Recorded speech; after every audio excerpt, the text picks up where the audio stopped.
महाराष्ट्रात झालेल्या अतिवृष्टीमुळे शेतकऱ्यांचे जगणेच कठीण झाले आहे। तूर, सोयाबीन, कापूस, फळबाग आणि इतर पिकांचे मोठ्या प्रमाणात नुकसान झाले आहे।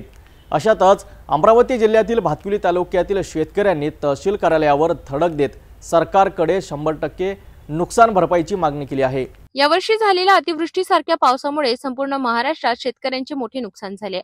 तूर, सोयाबीन, कापूस यासह फळबागा आणि भातांच्या पिकांचे प्रचंड नुकसान झाल्याने शेतकरी हवालदिल झाले आहेत। अमरावती जिल्ह्यातील भातकुली तालुक्यातही हीच परिस्थिती दिसून येते। सर्व पिकेच उद्ध्वस्त झाल्याने सोमवार 29 सप्टेंबर रोजी शेकडो शेतकरी तहसील कार्यालयावर धडकले। यावेळी शेतकऱ्यांनी सरकारकडे काही प्रमुख मागण्या केल्या।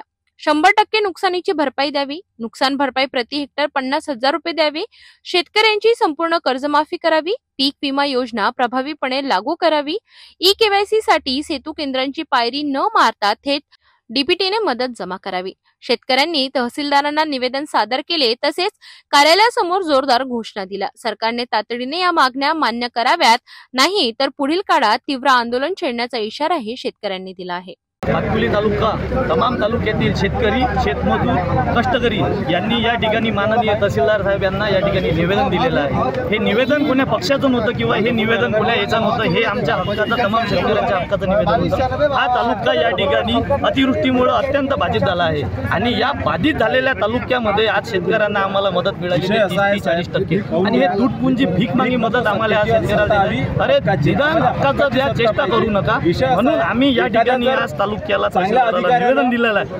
जर आमचा तालुका या ठिकाणी मोठ्या प्रमाणात जर नुकसान भरपाईमध्ये मदत आम्हाला मिळाली नाही तर येतं सोयाबीन या अधिकाऱ्यांच्या दरवाज्यात फेकल्याशिवाय आम्ही तमाम शेतकरी राहणार नाही आणि मोठ्या प्रमाणात आम्हाला या ठिकाणी आम्हाला मदत मिळावी। शेतकऱ्यांची मागणी केवळ भरपाईची नसून जगण्याचा हक्क मिळवण्याची आहे।